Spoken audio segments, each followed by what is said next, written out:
Welcome to My The Asshole Podcast. Let's get into it.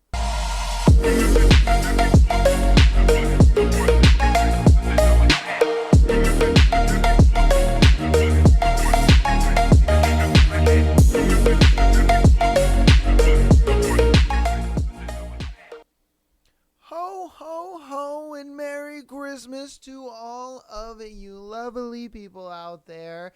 Yes, we have a Thursday episode, even though it is Christmas. Don't worry, I'm nice and festive for you. Try to put on a color shirt. We got a red microphone thing. We got our Santa hat on, all the good stuff. We are going to be finishing King of Wrath today. So King of Wrath will be doing chapters 43, 44, and 45, finishing all that out. But yeah, man, wanted to get this episode out to you guys. It is a bit pre-recorded for me just because it is Christmas. I'm going to be with my family. I know you guys are going to be with your family, all that good stuff, but it will come out Thursday just because it's Thursday Christmas. Don't mean y'all motherfuckers ain't going to get an episode, and you never know, there might be people out there who don't celebrate Christmas, and they're like, yo, I want my episode. Where's it at? Put it in the bag. So we got an episode for you lovely people. We got an interesting thread that we are going to go over beforehand. Today's thread is, what's a secret a friend told you that still sticks with you to this day? All right. So what is a secret that a friend has told you that sticks with you to this day? A very dear friend of mine told me that she was sure that her husband only married her for her money. Wow. She asked me not to mention that to my husband or anyone else. I promised her that I would not. Less than a year later, she died unexpectedly. Oh, shit. Her husband was so crushed by losing her that he considered killing himself, and it took all of their friends to help him through this grief. I often wish that she had felt his love while they had the time together. So sad. Yo. That's crazy. But at the same time, though, could he have been putting on a little bit of a show? Think about it. You know what I mean? He's the one that, oh, babe, look at this delicious smoothie for you. She's like, oh, thank you so much. Go. You know what I mean? She dies, and he's like, good. All her money is mine. And then all of a sudden, he's like, okay, all right, let me go ahead and just boop, boop, boop. Boop, boop, boop, oh my God, she died. You know what I mean? Like, bro, you never know, bro. You never know. Oh, now look, I hope for the sake of her, it was a thing of, yes, he did love her and care about her and all that good stuff, and he wasn't with her for the money, but you never know nowadays, man. People are kind of crazy, it's one of those things where you kind of want to hope for the best in people, but people always end up showing you the worst in them, and it just makes you like have that thought process in your head that like, yeah, no, they definitely don't think like that, and then they do, and I don't know, to me personally, it really upsets me because it's just like, I try to always see the good in people until they show me that bad. I always give people the benefit of the doubt. I try to trust people until, they show me that they can't be trusted, or they don't have that benefit of the doubt anymore. But man, some people, they're good at hiding it. They're good at hiding it, and you would never know. So, whoo, man, that was a crazy one. I think the big kicker of it is the fact that she just, died out of nowhere. All right, what's a secret a friend told you that still sticks with you till today?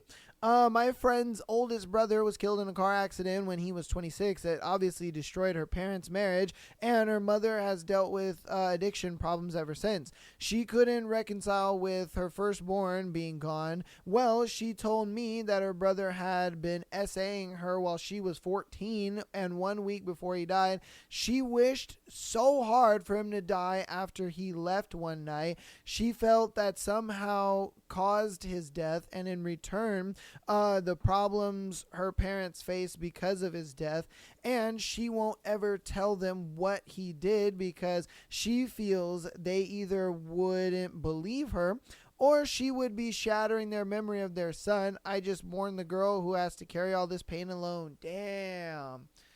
talk about being in like a really tough moral dilemma where it's like you want to open up about that stuff to help you get through it, but at the same time you don't want to tell anybody because you don't really want to kill that like heart-loving, heartwarming image of their deceased son at the same time. Like that kind of sucks, man.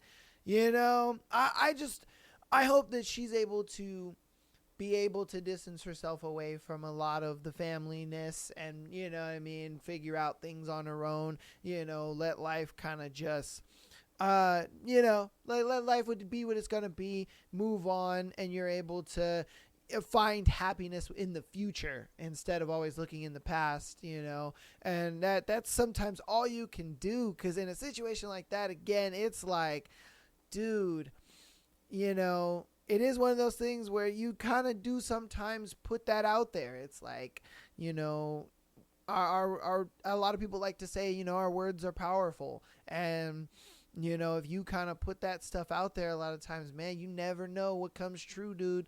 You know what I mean? You never know what comes true. And that's why a lot of times it's like, don't say things out of anger and don't,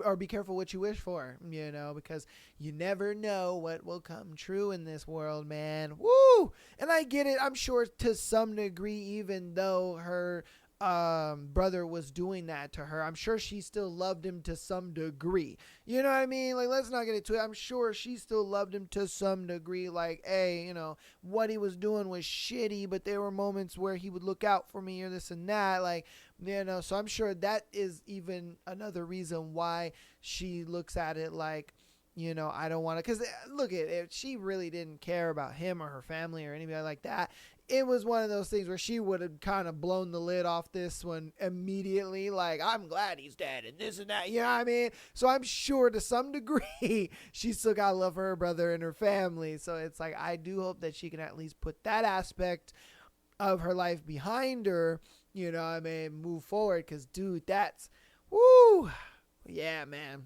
Hey, hopefully she's doing well. All right, what's a secret a friend told you that sticks with you till today? A friend told me that her grandfather used to sexually abuse her. She never went to visit his grave, and her mother always wondered why. She doesn't want her mother to hurt, so she hasn't told her, and I don't think she ever will. My heart hurts whenever I think about how she had to carry that burden around as a child. Man. Yeah, hey, again, it's just like the last one. You know, it's one of those things where it's just like you still hold some love for you know, somebody, and that's what kind of puts you in that position where you're like, dang, I want to talk about this, because, you know, again, if the loved one's there, she would have blew up the spot, you know. But yeah. All right, a secret a friend told you that sticks with you till today. A teacher I was working as an assistant for, was looking really overwhelmed one day. Then she broke down and told me that her ex-husband, whom she had recently divorced very quickly, was in jail for CSAM charges. An extra layer of scandal was that her ex was a youth pastor and a music coordinator of her minister's dad's church. She was very frustrated. He still wanted to make demands about visitation in prison and a eventuality custody arrangement post-prison with their kids. She was just desperately trying to get him out of their lives forever. She mentioned the weird signs she was noticing were major red flags in retrospect, like him being always on his computer and quickly changing screens, or shutting the laptop lid if she ever came near him while he was on the computer. He was probably looking at that child corn, man. Goddamn. Poor woman really felt bad. She didn't pick up on his behavior sooner. It was shocking to hear dropping on me, but I understood she needed somebody to confide in while she was tackling a stressful teaching job on top of such a sad personal issue. She eventually got full custody, went to law school, and became a family lawyer, and her decent guy second husband adopted the kids, so it didn't have a pretty so it did have a pretty happy ending. She really overcame, emerging strong, and built a successful law career and helped others that have been in her type of situation. Well, hey, yeah, she took an L into a W, because I mean, let's be honest, man, it was an L. It's like you chose to marry that guy. You know what I mean? And it's one of those things where it's like a lot of times people, they know who they're marrying, but they look at it like they try to stay blind to it for whatever reason, or they think to themselves, things will change, or they'll change, and, or things will get better with time, you know what I mean? And I think to some degree she already kind of knew all that was happening and knew all that stuff was going on. She just didn't want to believe it. You know what I mean? She was kind of just like, no, it's not as bad as you think it is. Oh, no, it's not as serious. Like, I think that's why she broke down so much when he did go to jail, because it was like, she was like, fuck, man, I knew. I knew this whole time that, because they mentioned it already. They mentioned that he was on his computer all the time. He was weird about it. I'm sure he was doing some weird shit in the church. Don't get me wrong. I'm sure in the church she was noticing there were certain kids he would hang around, or certain people that he would talk to, or like, there was signs and notices. That's why I'm like, that was an L. You know what I mean? That was an L for her. So I'm glad that she was able to turn it around and have an happy ending. But yeah, man. Woo! All right, on to our next one. What is a secret a friend told you that still sticks with you till today? When we were little, my then best friend confessed to me that she's being molested by her uncle, only not in so many words. We would reenact the molestation by talking about the dark man Frank and what he was going to do to us. She showed me some of the things we were rescued before they really happened between us. I never understood until I was an adult that was what was going on. As someone who was molested by several family members at the time, I just thought it was normal. Now that I realize that she was trying to find help, I feel so guilty. I am so sorry, MD. It is so weird how common this is. Like where the fuck do y'all live to where it's so common?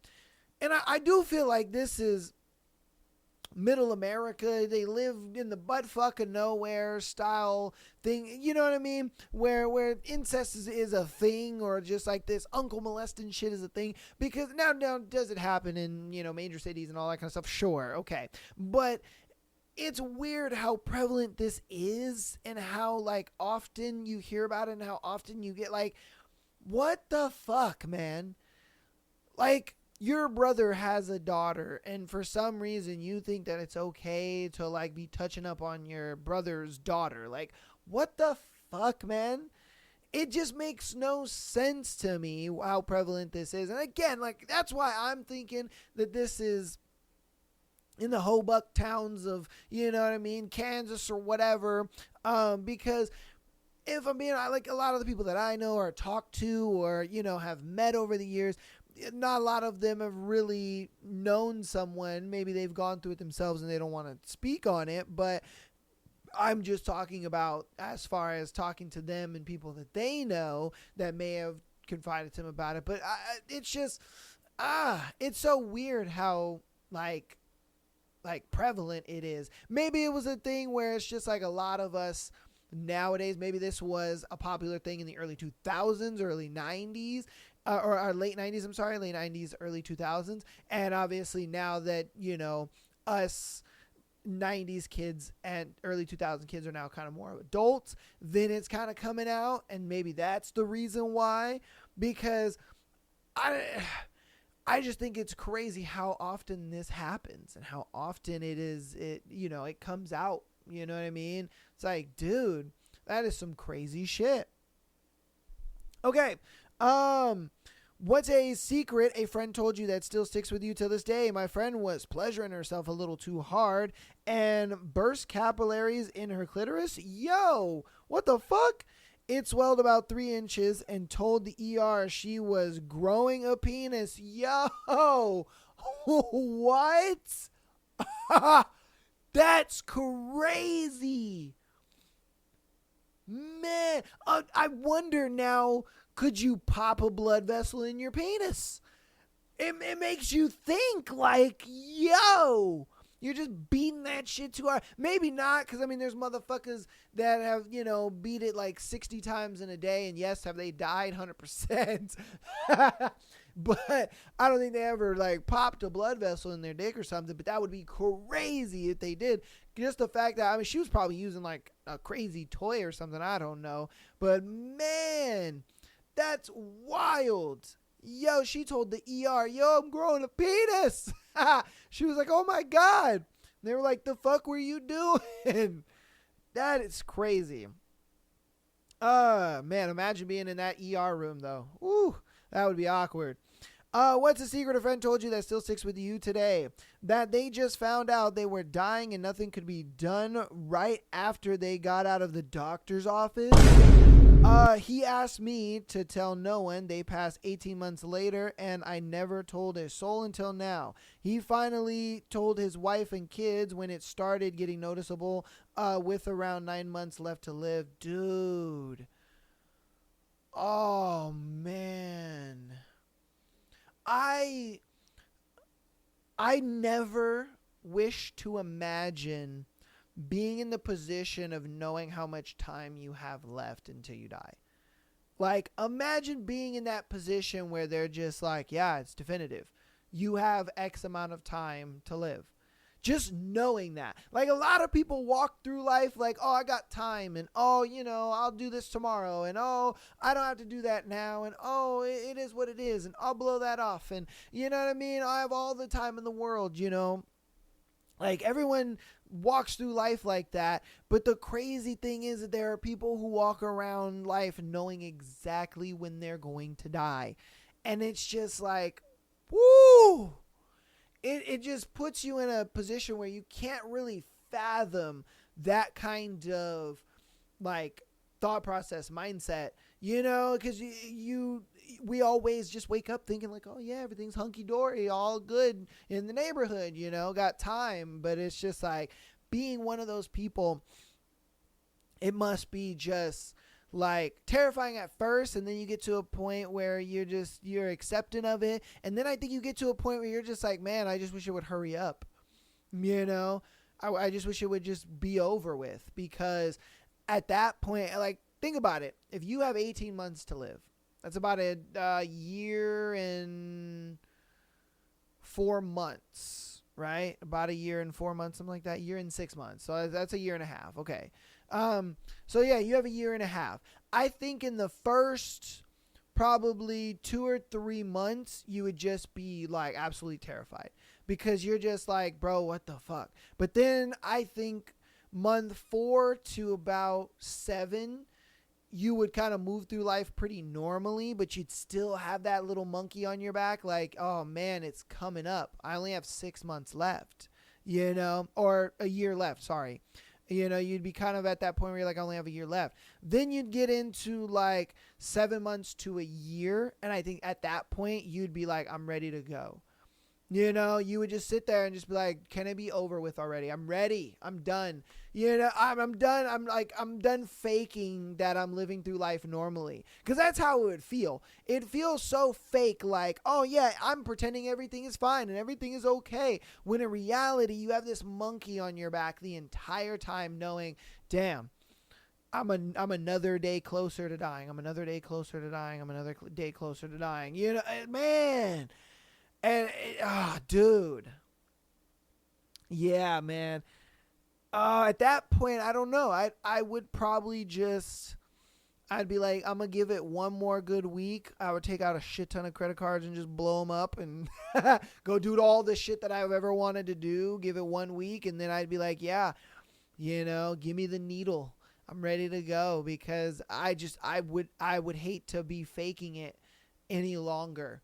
I'd be at a point where I'm like, I'm done. I'm ready to go, man. Yeah. Oh, tough, dude. All right. We'll do 2 more and win the thread. What's a secret a friend told you that still sticks with you today? This wasn't a friend, and I guess not a secret, but one of my favorite regular customers when I worked at a gas station like 5 years ago.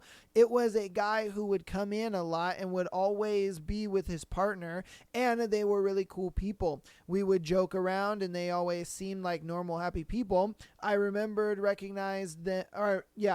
slash recognized them really easily because he was really tall and she was really short. And I thought that was a cute dynamic. But one day he came in alone and was noticeably upset. He walked around the store for a minute without grabbing anything and then up to me at the counter. He looked at me and said, I don't remember the exact words, but it was roughly, "You know the girl that's usually with me? Well, you're not going to see her anymore. She fucking ended her life last night." Whoa. He said it in that kind of voice where you're really mad but also about to cry, if that makes sense. And then he just left before I could really say anything other than, "Oh my God, I'm really sorry." Never saw him again. Sometimes I wonder if I should have tried to talk to him more. Man. And they were probably dating together, married, something, like, that's crazy. I wonder what made her want to do that, And then I'm sure for the dude, he may have looked at it like, dude, I could have stopped it. I'm sure that's why he was so like mad and upset the way he was, because I'm sure he looked at it like, man, I could have stopped it. I could have done something. I could have said something. And he probably didn't. He probably just looked at it like, girl, you'll be all right. Girl, you'll be fine. It's okay. You know what I mean? He was brushing it off.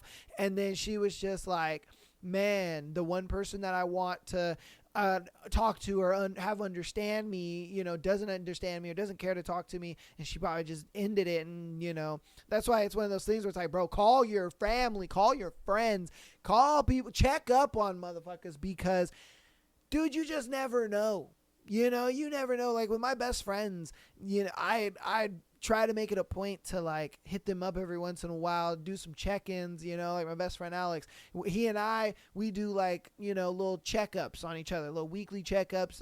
We do like a little hour conversation on the phone. Hey man, how's the week? How's it going? How's the whatever.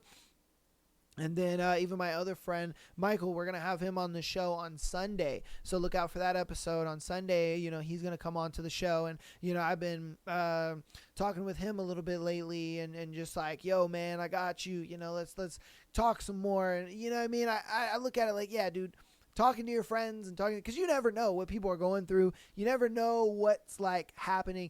And it's like literally your conversation with somebody could be the turning tide of them living or dying. And it's crazy to think that. But it's like, yeah, that your friendship or your conversation could mean that much to a single person. Man, it's crazy to think about that. Yeah, man. Hey, this is your sign right now. That friend you haven't talked to in a while, that family member you haven't talked to in a while, that person you just need to check up on or whatever. Hey, do it, man. Do it. Finish listening to the podcast and do it, man. Because you never know. You never know.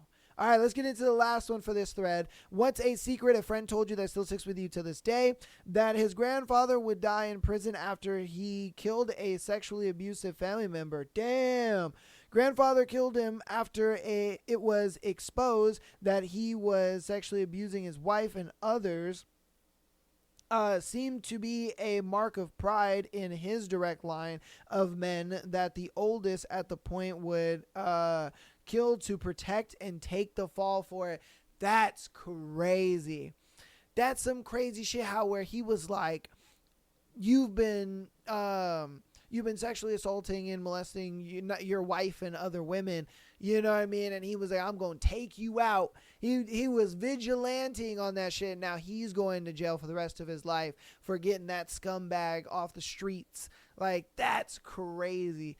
And at that time, yeah, I would I'd feel the same way. I'd look at it like, yeah, I'm going to jail as a hero. It's not like, but at the same time, I understand in the court of law, man, there ain't no vigilante hero. It's like, it's like you just committed, first degree. Like, there's no way of getting out of that. It's like, that's first degree, son. So, dang, man, that is crazy. That is crazy to hold that kind of family secret. You know what I mean? And then let alone like somebody telling you that secret. It's like, dude, your grandpa's a badass, son. Yeah, your grandfather's a badass, dude. That is crazy. Oh, man. But that's going to be into that thread. Hope you guys enjoyed. You guys let me know what you thought about the thread. If you guys have a secret that a friend has told you and you are willing to share, definitely put it down in the comments. All right. Without further ado, we're going to get into announcements and then we'll get right on into our book. This will be the last episode of King of Wrath. Next week, we will be starting a brand new book for the new year. Are you guys excited? I know I am. I am not telling you guys what book it's going to be. You guys will just know. All I know is all I'll let you guys know is it is a book that has been recommended by one of you lovely people out there in the listening realm. So, yes, it is going to be a fan recommended book. You guys will find out what that book will be next week. But that'll be the first book that will start for 2026. So hopefully you guys enjoy that. So patreon.com/MyTheAsshole Podcast. Get an exclusive episode every single Friday, as well as being able to send in your scenario to be featured on the Tuesday and Sunday show. All right. I will be taking Sunday submissions for our guests we'll be having on Sunday. So definitely look out for that on Patreon and then later on Instagram and TikTok and all that stuff.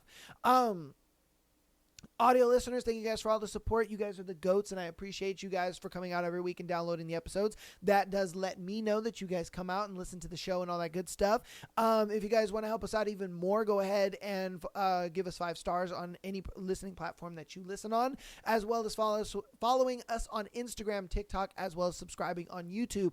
All that is free, and it helps out so very much. Thank you guys for all the support over this year of 2025, whether it has been you guys coming out to the live streams or you guys just listening to the episodes, whether it's just the Thursday episode or it's all the episodes, certain episodes, whatever it may be, whatever it is that you guys have done.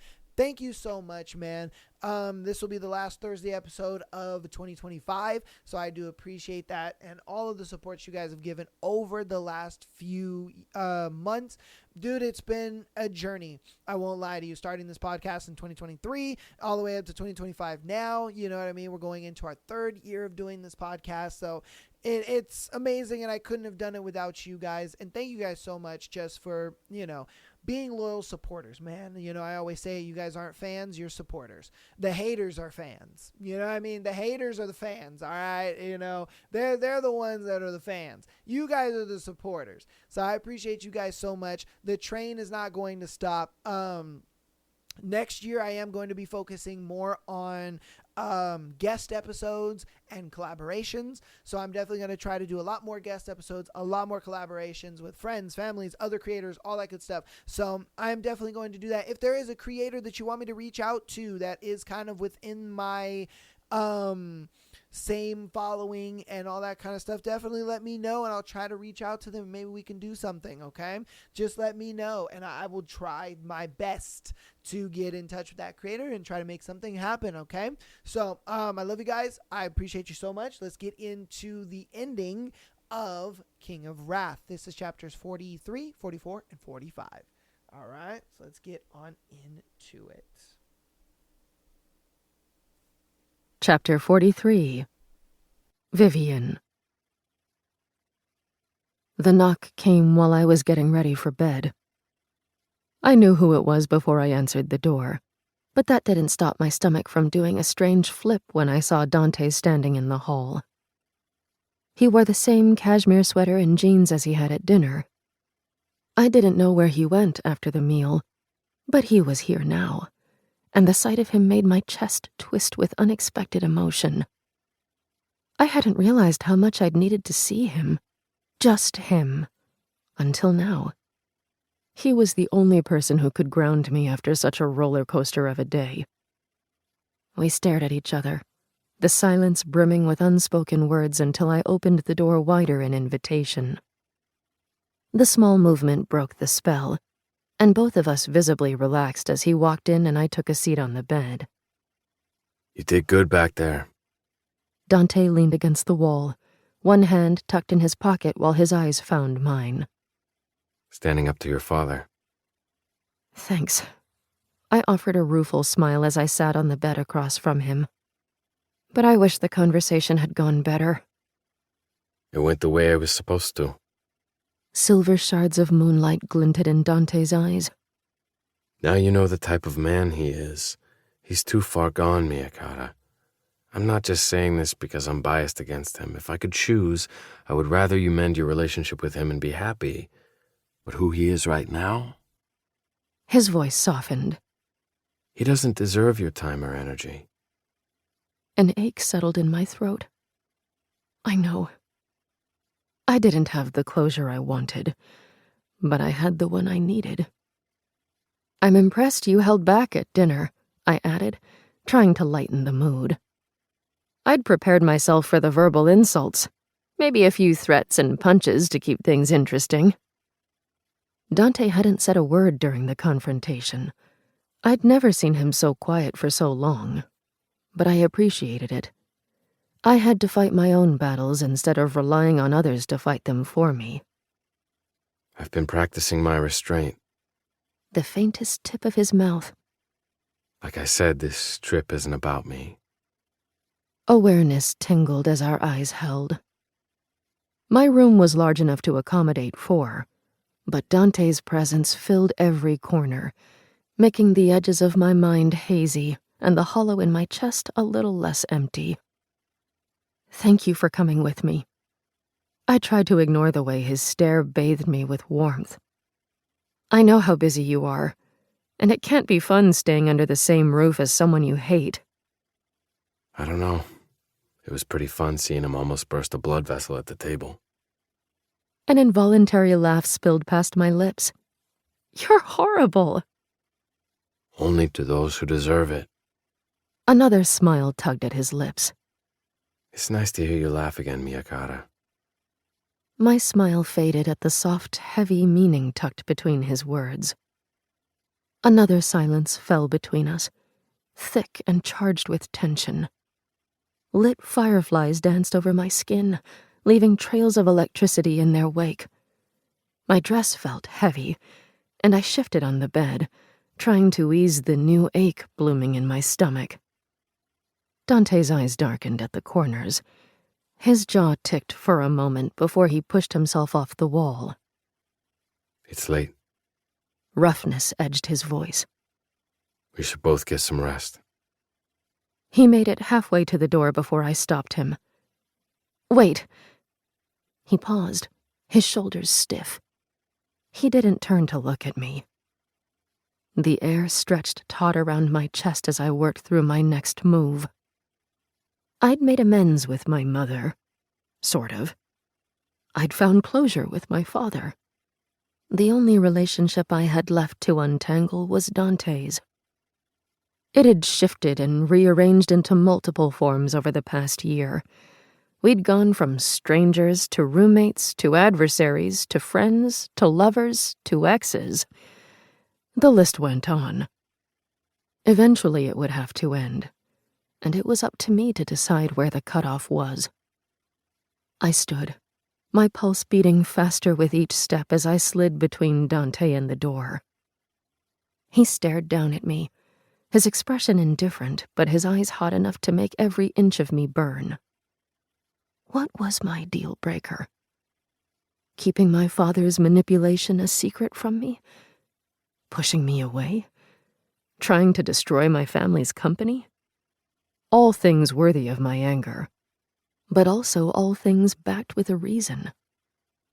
It took time and effort, but we figured it out. I think you and Dante can too. You didn't have to be here. His time was the most valuable thing he owned. Those coal-black eyes burned hotter. No. My pulse became a roar. This afternoon, several major newspapers retracted their stories about fraud at Lao Jewels. I'd gotten the alerts before dinner. Interesting timing. Interesting or coincidental? Maybe. But I don't believe in coincidence anymore.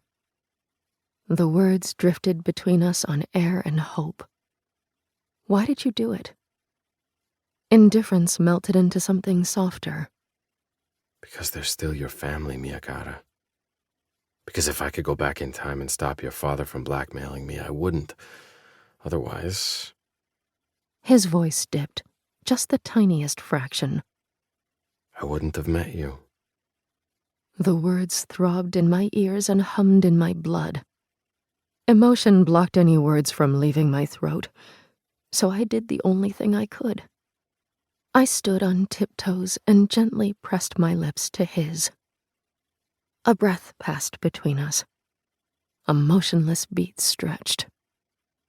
And then his palm was on my cheek, and his mouth was moving over mine, softly and desperately, as if he wanted to take his time reacquainting himself with my taste, but was afraid I would disappear any second. Lazy tendrils of desire curled through me as I slid my tongue against his and savored the taste of our kiss. Bold and rich, like hunger spiced with longing and sweetened with forgiveness. I panted into his mouth, licking and exploring as I edged us toward the bed. Dante was usually in control, but this time he let me take the lead. He watched me, his eyes heavy-lidded and chest heaving, as I removed our clothes. Our hands roamed, our hearts pounding in sync, and our kisses growing in intensity until the heat became too much to bear. I sank onto him, slowly accepting him inch by inch until he was buried fully inside me. We groaned in unison. Dante's hands gripped my hips while I rocked against him. Sweat misted my skin. Soft pants and moans filled the air, and a delicious pressure built inside me, climbing higher and higher until my mind was hazy with lust.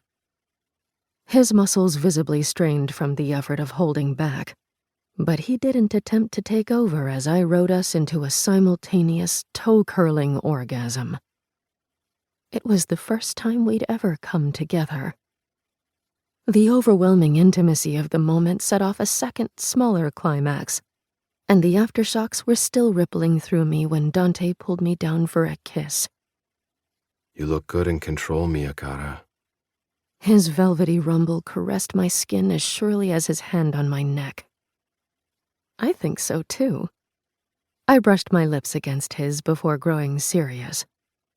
I'm not ready to move in with you again just yet. I still need time to breathe. But we'll get there eventually. Take all the time you need. I'll be here. Dante rubbed his thumb over my nape. Per te aspetterei per sempre, amore mio. Spero non ci vorrà così tanto. I smiled at his shock. I speak 6 languages, Dante. Italian is one of them. His surprise dissolved into a laugh. You're full of surprises. He kissed me again, his face softening. Ti amo. I love you. Maybe it was my closure with my family. Maybe it was the thrill of finally taking control of my life. Whatever it was, it had demolished the walls in my chest, and my reply finally made its way out in a whisper. I love you too. Chapter 44. Dante. That's Scorpio. Vivian pointed to a spot in the sky. Do you see it? I followed her gaze toward the constellation. It looked like any other cluster of stars. Looks great. She turned her head and narrowed her eyes. Do you really see it, or are you lying? I see stars. Lots of them. Vivian huffed out a half-groan, half-laugh. You're hopeless. I told you I'm not and never will be an astronomy expert. I'm just here for the view and the company. I kissed the top of her head. We lay on a pile of blankets and cushions outside our glamping resort in Chile's Atacama Desert, one of the world's top stargazing destinations. After all the shit that had gone down last month, this was the perfect place to reset before our wedding, which we'd pushed back to September due to renovations taking longer than expected. We'd spent the past 4 days hiking volcanoes, luxuriating in hot springs, and exploring sand dunes. My assistant had nearly keeled over with shock when I told her I was taking 10 days off from work, but she'd put together the perfect itinerary for my first real vacation since I became CEO. I'd even left my work phone at home. My team had the resort's number in case of emergencies, but they knew not to bother me unless the building was literally burning down. True. I guess you can stick to looking pretty. Vivian patted my arm. We all have our talents. She broke off into a squeal when I rolled her over and pinned her beneath me. "Watch your mouth," I growled, giving her a playful nip, "or I'll punish you right here where anyone can see." The stars reflected in her eyes and glittered with mischief. Is that a warning or promise? My groan traveled between us, dark and filled with heat. "You're a fucking tease." You're the one who started it. Vivian wrapped her arms around my neck and kissed me. Don't start something you can't finish, Russo. When have I ever? I skimmed my lips over the delicate line of her jaw. But before we shocked the other guests with an X-rated show, her laughter vibrated down my spine. I have a confession. My heart picked up speed. I'd spent a month preparing for this moment, yet I felt like I was teetering on the edge of a cliff without a parachute. Vivian tilted her head. Confession as in you forgot to book our horseback rides tomorrow, or confession as in you murdered someone and need my help burying the body? Why do you always default to the morbid? Because I'm friends with Isabella, and you're scary. I thought you said my talent was looking pretty, I teased. Pretty and scary. An impish smile curved her mouth. They're not mutually exclusive. Good to know, but no, I didn't murder anyone, I said dryly. I pushed off her and sat up straight. The desert night was cool and crisp, but heat clung to my skin like a tight-fitting suit. Thank God. I'm not great with shovels. Vivian sat up as well and eyed me with curiosity. So, this confession, is it good or bad? Do I need to mentally prepare myself? It's good, I hope. I cleared my throat, my heart now throttling full speed ahead. Do you remember my trip to Malaysia a few weeks ago? The 72-hour one? Yes. She shook her head. I can't believe you flew all the way there just to stay for 1 day. It must have been an important meeting. It was. I went to see my mother. My parents had moved on from Bali and were now in Langkawi. Confusion pinched a frown between her brows. Why? She knew my mother and I didn't have the type of relationship where I'd drop everything to see her.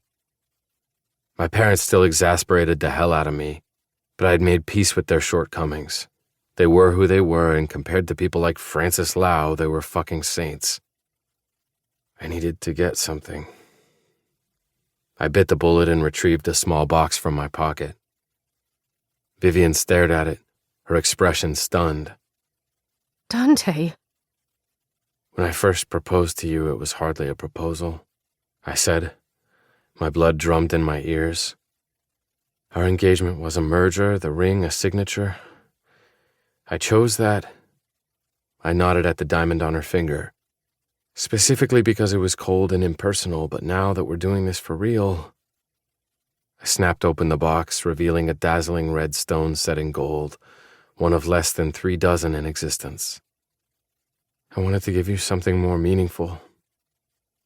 Vivian released a sharp, audible exhale.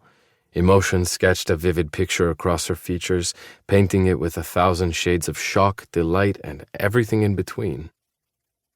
Red diamonds are the rarest colored diamonds in existence. Only 30 or so had ever been mined. My grandfather bought one of the first red diamonds in the 1950s and proposed to my grandmother with it. She passed it to my father, who gave it to my mother. I swallowed the lump in my throat. Who gave it to me? The ring blazed like a fallen star against midnight black. My mother rarely wore it. She was too afraid of losing it during her travels, but she kept it safe for the day I needed it. It was one of the few sentimental things she'd done since I was born. A family heirloom. Vivian murmured, her voice thick. Yes, one that reminds me very much of you. Beautiful, rare, and difficult as hell to find, but worth every minute it took to get there. My face softened. I spent 37 years thinking my perfect match didn't exist. You proved me wrong in less than one. And even though we didn't do it right the first time, I'm hoping you'll give me a chance to prove myself a second time. My pulse thumped with nerves as the most important question of my life left my mouth. Vivian Lau, will you marry me? Her eyes brimmed with unshed tears. A lone drop escaped and streaked down her cheek as she nodded. Yes. Yes. Of course I'll marry you. Tension dissolved into laughter and sobs and cool, aching relief. I slid the old ring off her finger and replaced it with the new one before kissing her, fiercely, passionately, and wholeheartedly. Sometimes we needed words to communicate. Other times, we didn't need words at all. Epilogue. Dante. Our wedding day dawned clear and sunny over the waters of Lake Como. 250 guests flew in from around the world to attend the festivities at Villa Serafina, where renovations had wrapped up just in time for an army of wedding staff to swoop in and transform it into a paradise of lights, flowers, and hanging greens. The ceremony itself took place outside on the villa's highest terrace overlooking the lake. The sun beat hot and heavy as I stood beneath the arbor, waiting for Vivian to appear. I can't believe you're getting married. The whisper slid from the corner of Luca's mouth. I didn't think it'd actually happen. I know I told you to fight for her, but I was certain she'd kick you to... Shut up, I said through my smile. The cameras were watching and I wanted today's photos to be perfect. Unsolicited commentary isn't the best man's job. I swept my eyes over the crowd, restless. Almost every guest had RSVP'd yes. I spotted Dominic and Alessandra between the Laurents and the Sings, and Christian's girlfriend Stella seated next to Queen Bridget and Prince Rhys of Eldora. Surprisingly, my parents had made it as well, and they ditched their usual beach clothes for the appropriate wedding attire. My gaze skimmed over the Laus. Francis was here as Cecilia's +1, but he'd been stripped of all father of the bride duties. Cecilia would be walking her down the aisle instead. It was a humiliating public snub for someone so obsessed with his reputation, but he must have thought not attending was worse than attending as the guest of a guest. He sat next to his son-in-law, dour but silent. Vivian had agonized for weeks over whether to invite him before we settled on the current compromise. She was worried I'd be upset, but I'd pushed Francis so far in the back of my mind he was a speck in the rearview mirror. As long as Vivian was happy, I was happy. It should be you wouldn't be here without me, Luca said, bringing my attention back to him. He reeked of self-satisfaction. Who pulled your head out of your ass when you were busy wallowing? I'm about to put my foot up your ass if you don't shut up. Whoever invented younger siblings deserved a special place in hell. Both of you shut up, Christian said from Luca's other side. Christ, brothers are annoying. Thank fuck I don't have one. Fucking men. Kai was the only groomsman with the good sense to keep his mouth shut. He'd fixed his gaze across the archway where Agnes, Sloane, and Isabella stood in blush-pink bridesmaid dresses. Isabella cocked an eyebrow at him. His gaze narrowed a fraction before the rich, majestic tones of the wedding march filled the air, and he flicked his eyes toward the aisle. The guests rose as one. All thoughts of annoying brothers and equally annoying groomsmen ceased when Vivian appeared at the end of the aisle. Hell, all thoughts ceased, period. The only thing that existed was her. My breath stilled as she walked down the aisle with her mother, her face glowing and her smile soft as she met my eyes. Vivian once told me about a Chinese proverb that said an invisible thread connected those destined to meet, regardless of time, place, and circumstance. I felt the phantom tug of that thread now, stretching between us and vibrating with the promise of something only fate could deliver. I used to think we wouldn't be together if her father hadn't forced us together. I was wrong. A part of me would always find my way to her. She was my North Star, the brightest jewel in my sky. A suspicious haze blurred my vision when Vivian reached me. I blinked it back. If I didn't, I'd never hear the end of it from Luca, Christian, or Kai. Her mother handed her off to me. Cecilia had been upset when Vivian refused to let her bulldoze her way into wedding preparations. Now she looked suspiciously misty-eyed. It seemed she possessed emotions other than disapproval after all. You clean up nice, Mr. Russo, Vivian murmured. Her hand was small and soft in mine. I could say the same for you, Mrs. Russo.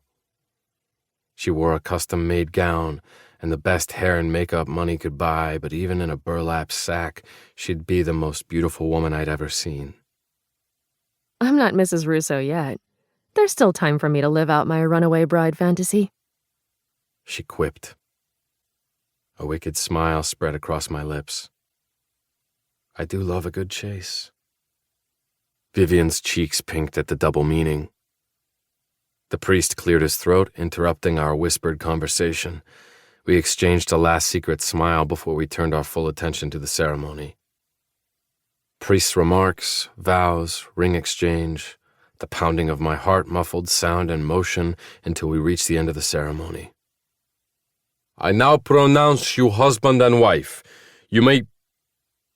I swept Vivian into my arms and kissed her before the priest finished his sentence. The crowd erupted into cheers and whistles. I barely heard them. I was too busy with my wife. Wife. The words sent an electric thrill down my spine. Impatient as always, Vivian teased when we broke apart. Her face was flushed with pleasure and laughter. We'll have to work on that. Patience is a virtue. I never claimed to be virtuous, sweetheart. Sinning is more fun. Another wicked grin, as you'll find out tonight. Pink blossomed anew across her face and chest. My grin widened. I'd never get tired of making her smile and blush. She was my wife, my partner, my guiding star, and I wouldn't have it any other way. Vivian. My baby is married. They grow up so fast. Isabella let out a dramatic sniffle. I still remember when you were an innocent 22-year-old, navigating the jungle of New... Stop being dramatic. Vivian is a year older than you. Sloane took a delicate sip of champagne. Several years if we're talking about maturity. I swallowed a laugh at Isabella's offended gasp. Day had bled into night as the wedding festivities continued. The reception took place in the villa's massive walled courtyard, beneath a canopy of flowers and twinkling lights. The guests were still going strong after hours of drinks and dancing, but I'd needed a breather. Being the bride at a wedding reception was a full-time job. Everyone wanted to talk. Maturity slander aside, Isabella said with a pointed stare at Sloane. I'm glad you and Dante made it work. Now I can cross bridesmaid in Italy off my bucket list. I'm glad I can make your dreams come true, I said dryly. Me too. All that's left is finding a hot Italian one-night stand to... Isabella's sentence broke off at the light cough behind me.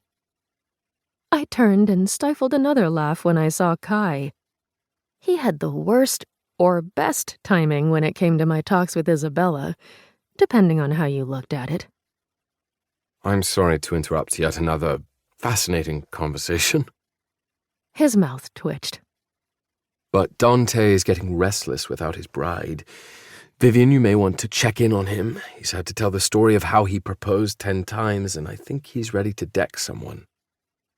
I glanced at where Dante stood with a small group of guests, looking bored and irritated. He caught my eye and mouthed, help.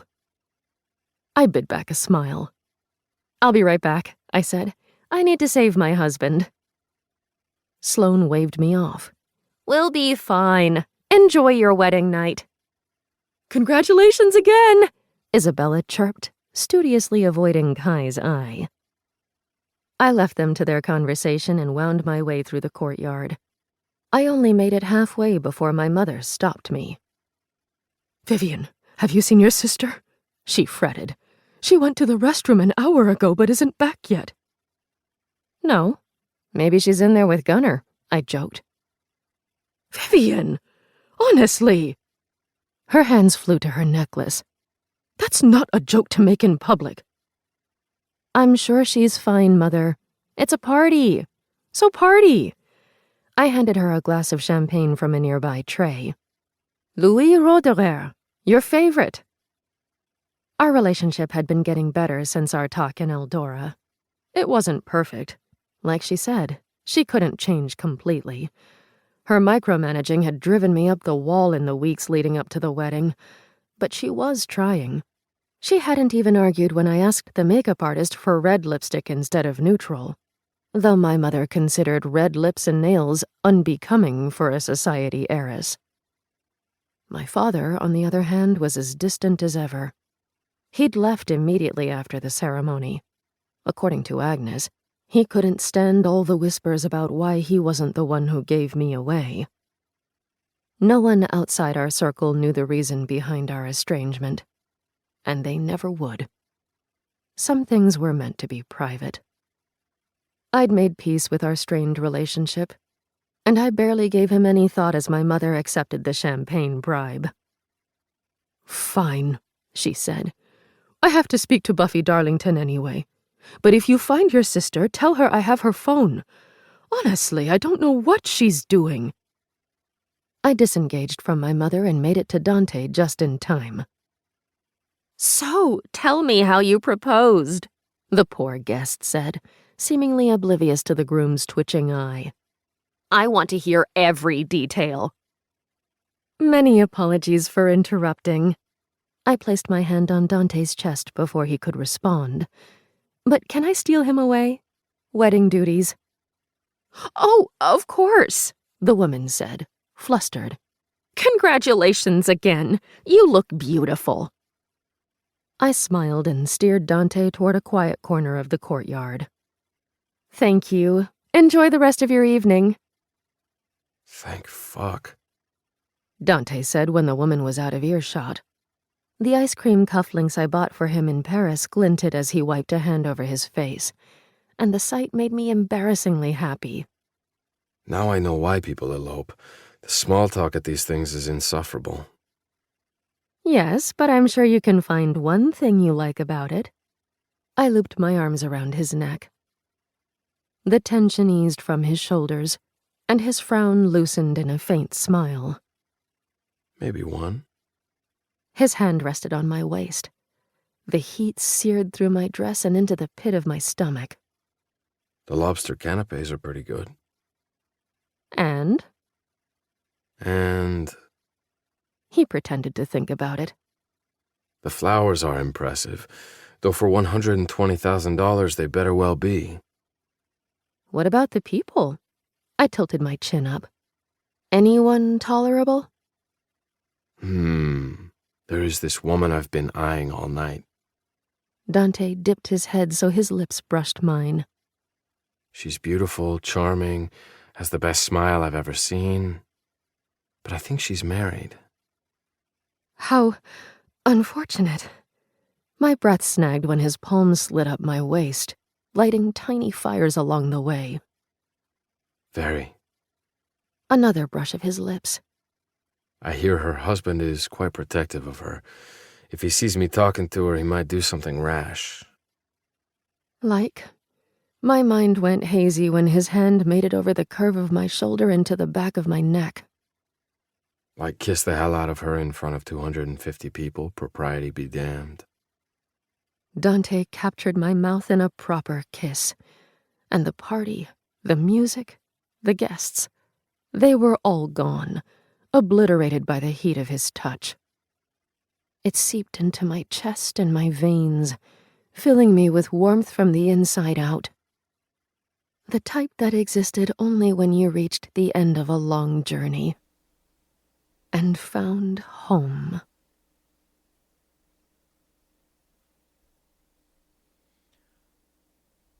All right. And that has been King of Wrath. Hope you guys have enjoyed. Hope you guys have been keeping up with King of Wrath and all that good stuff. If not, don't worry. I got you guys. I have a Spotify playlist as well as YouTube playlists all down in the description for you guys to catch up and read the book from start to finish. So that is that. That is the last book of 2025. This will be the last Thursday episode of 2025. Next week we'll be in 2026 as well as starting a new book. So I hope to see you guys there. You guys are, I'm sure, going to enjoy the next book. It was recommended by a lovely supporter. So hope you guys enjoy the book that they recommended. I am excited to see what it is. And yeah, man, that is going to be it. I love you guys. I will see you on Sunday where we'll have a guest episode.